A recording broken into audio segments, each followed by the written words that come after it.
Hi, welcome to this quick overview of SimpleCut tool add-on. So once you install the add-on, in the preferences, using the install button and turn it on, it should appear in the 3D view right under the add cube. There should be SimpleCut tool icon. You can shortcut it by right-clicking and setting a set shortcut. I already assigned shortcut to the V key, so I can just press V key and I will enter the tool. Alternatively, you can just click the button here on the toolbar. All the settings for the tool are right here on the top header, or here in the tool tab, or here in the tool tab of the properties editor. So let's go over all the settings from left to right. The first one is mode, which is really simple. There are three modes: subtract, add, and create. Let's keep it set to subtract, and let's go on our cube and click and drag, and we can drag a rectangle, and if we release we can adjust the depth of the rectangle, and if we click we can just cut. The next mode would be add, so we can just drag rectangle on our cube again, release to adjust the depth and click, and we've added, actually booleaned a new box onto our existing cube. So if we go inside you can see it's actually booleaned on, so if you select linked it's all just one mesh. And the third mode is create. We just create independent mesh, separate mesh, but you can use the same drawing tools for creating these meshes. The next one is the shape. So rectangle, we've been already through that one. It just creates boxes.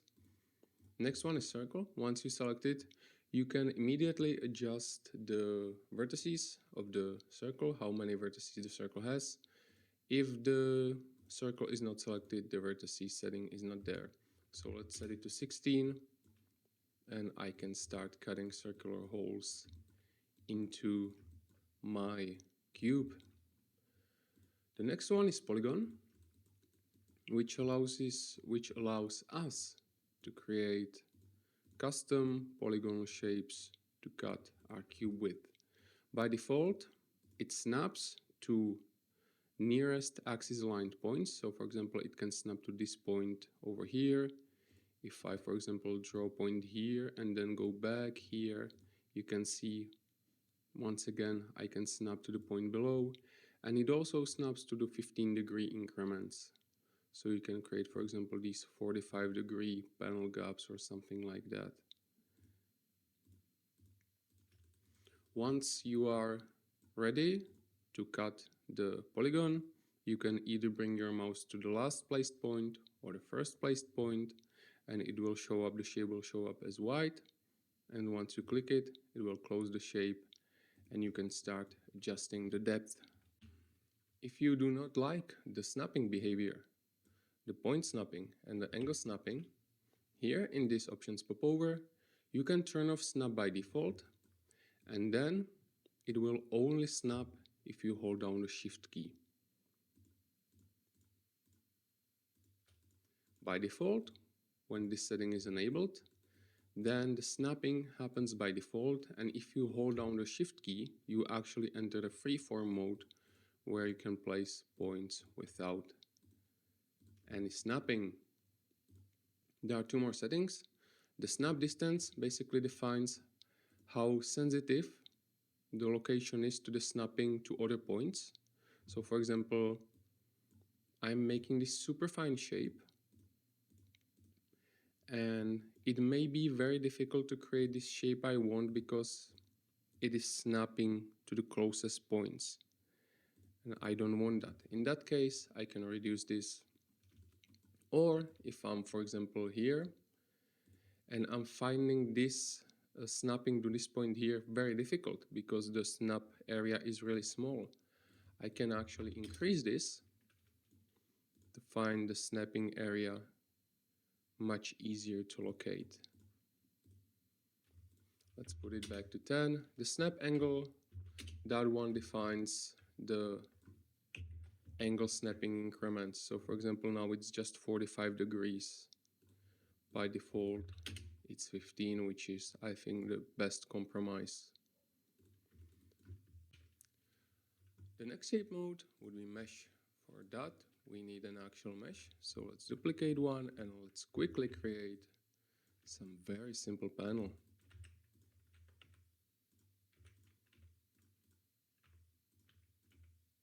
Like this. Let's make sure that the pivot sits almost on the base but not completely. And that our shape is facing upwards on the top view. So this should be the orientation it should be created in, and let's just make sure our rotation is zeroed out. Let's maybe make it a little bit more smaller and apply the scale.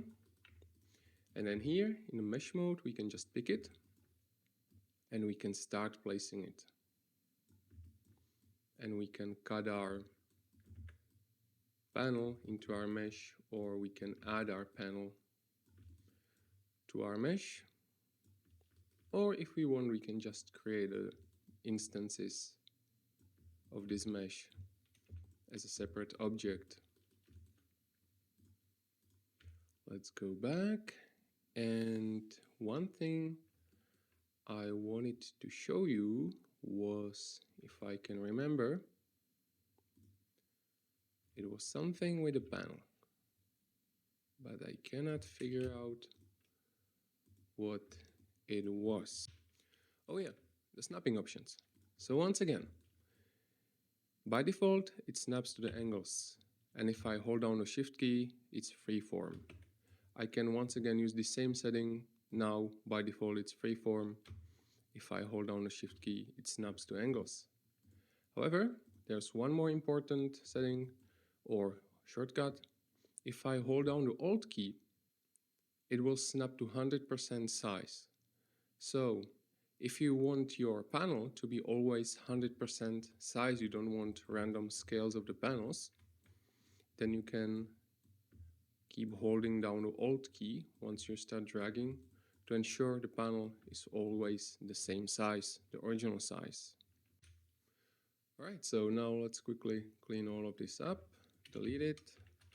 Let's go back to the shape, rectangle for example, and there are depth modes. So default one is adjustable. When you release, you're adjusting. Next one is fixed. When you select fixed, it will show a setting where you can adjust the fixed depth, and then you can quickly start placing the cuts at the specified depth, and the depth adjustment mode is skipped. You are always sure you will cut at this exact depth. Another mode is full, which upon releasing the mouse button will just fully cut through your entire mesh. So this is also useful when you want to quickly do entire mesh cuts and you want to skip the depth adjustment steps. One important thing to note is that if you're in adjustable mode and you enter orthographic view, it will always fall back to the full mode. So in orthographic view, there's no adjustable mode because it's difficult to, it would be impossible to adjust depth in the orthographic view. Alright, let's place a new cube and let's continue. The bevel width, when set to 0, no beveling is happening. As soon as you switch it from 0 to any other value, you will see the segments will appear, which lets you just adjust the amount of segments per bevel. So let's set this to 5 centimeters. And let's go to perspective view. By the way, the perspective versus orthographic view defines whether you're cutting on the mesh surface or whether you're cutting using the view projection. So the main decision factor for that is whether you are in perspective or orthographic view. That's really important to keep in mind. So again, I can start placing these cuts and I can see they are now beveled. I can increase the amount of segments to get more round shapes. And you might be thinking, what if I don't get this right on the first try? You can actually keep the shape by pressing the spacebar key instead of clicking, to confirm the cut, and it will just keep the shape, and you can go to modifier panel and you can adjust these settings afterwards as you like. And if you're in adjustable mode, the space key to keep the cutter happens while you are adjusting. So now it applies. If I press space key, I keep the cutter. Let's say I'm in the fixed or full mode, then the space key applies already here. So here, if I press space bar, I can keep the cutter, I can reposition it anywhere I want, I can adjust the settings any way I want. And once I'm done, let's say I have these multiple cutters and I want to skip having to apply each modifier one by one. This one is empty, and then deleting these cutters. Let's undo a few times. This is what the apply cutters modifier is for. It will apply all non-empty modifiers. This one is empty, so let's just delete this one. And then it will delete all the cutters assigned to those modifiers. So I can just click, and that's it. I applied all the Boolean modifiers, I deleted all the original cutters. So the next setting is just thickness. So let's set it to 1 centimeter. And once I start cutting, let's actually go to adjustable mode so it's better visible. Once I start cutting, I'm cutting through just this very thin gap. So if I keep the cutter, and let's actually go to display, viewport display, turn off in front, and set it to solid. You can see what I'm using to cut. It's just this kind of frame. So this is great for all sorts of panel gaps and stuff like that. And the only rim option defines whether you create only the gap or also the back wall. This is best shown on the edges. So if I cut here, you can see I create only this gap. If I turn this off, I cut through and I actually create a whole separate piece. So if I select linked, this is all completely separate. So this is very useful, for example, if you combine, if you turn off only rim and use thickness and also bevel with one segment, it allows you to quickly place some interesting looking gaps. Let's actually switch to fixed as well, and I can quickly start populating my cube with some sci-fi looking cool panel gaps. I can reduce the fixed distance to 0.5 and start placing gaps inside of the gaps. I can do something like some sort of lock or something by cutting here and then going here, beveling a little bit. So yeah, this is how we can combine all of these settings to achieve some really interesting results. Or for example, I can set this back to only rim. I can set this to add and set this thickness to really low. And now I can create these interesting panel outsets, like the gaps that go outwards of the mesh instead of inwards. So I think we covered almost all of the basic functionality. There's just a few more missing things, so let's go through them right now. If you find yourself changing these way too often and you're bothered by having to travel your mouse cursor all the way to the header and back, there's a D key shortcut which opens a quick panel where you can access these three switches, mode, shape and depth, quickly right under your mouse cursor. Then in the settings popover, you can turn off exact boolean. Exact boolean is a bit slower but more resilient to any sort of like weird meshes or mesh errors. So it's basically accuracy versus speed trade-off. Enable auto smooth. This is just, for example, if I turn this off and create a new shape, let's say circle, turn off thickness, So bevel width. Yeah, you can see the smoothing is completely wrong because the mesh doesn't have auto smooth enable, and you would have to enable it manually for every new created mesh. So this just does it for you. And the last one is modifier source object, and this one is very interesting. So let's go back, let's reset everything to the default, depth adjustable, no thickness, everything is there. Let's say I make bevel like 0.1 meters, 5 segments, I perform my cut, and then I go here and I do another bevel because I want this to be round. And I'm like, damn, I wish I didn't have to do this every single time. Well, you actually don't have to. That's where this modifier source object comes very helpful. Let's create a new cube. Let's make it smaller, like maybe 0.2, apply the scale. Let's put bevel modifier on it, 0.05, 5 segments, auto smooth it. Let's now go back here and pick this. Let's make it, let's name it modifier source, and let's pick this as our modifier source. For every new cutter we create, the modifiers from here will be copied on that cutter.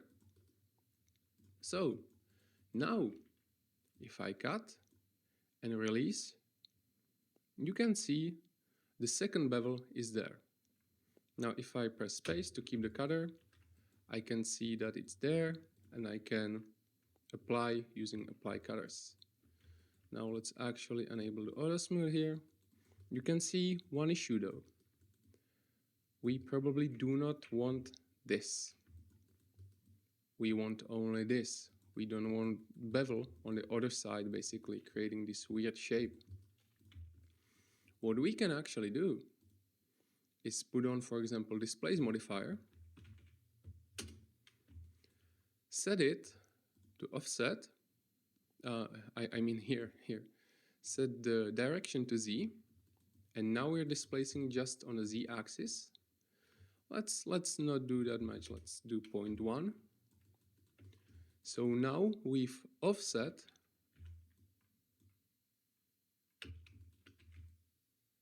this cube that we created a little bit back, so we do not get this front of the bevel beveled into our mesh. Let's again smooth it, and now you can see everything is as we expected it. And once you realize that you can actually put all sorts of modifiers and even geometry nodes on this, you realize how powerful this is. For example, I can put on remesh it. Let's use really small value. Turn on smooth shading, maybe even smaller. And let's remove this. No, actually, let's keep it. Let's add another displace. And this one, let's create a new texture. Let's make that texture be clouds, for example. Let's make the size really small. Go back here and decrease the strength like this. Shade it smooth. And now we can just use this to cut our cube. It's as simple as that. So yeah, we can try to turning off exact boolean to get a little faster operations. And now we can cut this kind of rocky damage into our mesh. And once you start combining this with, for example, geometry nodes, this can be really powerful because you can, for example, select only the top face of the cutter, convert its outline to the curve, then distribute some bolts along the curve, and then raycast those bolts on top of the mesh, and you can get, for example, the tool to quickly create like rivets along the panels using, for example, the polygon tool, the polygon shape. Okay, so I think this is it for the overview, and the add-on is free to download, so you can download it and start playing with it. Thank you.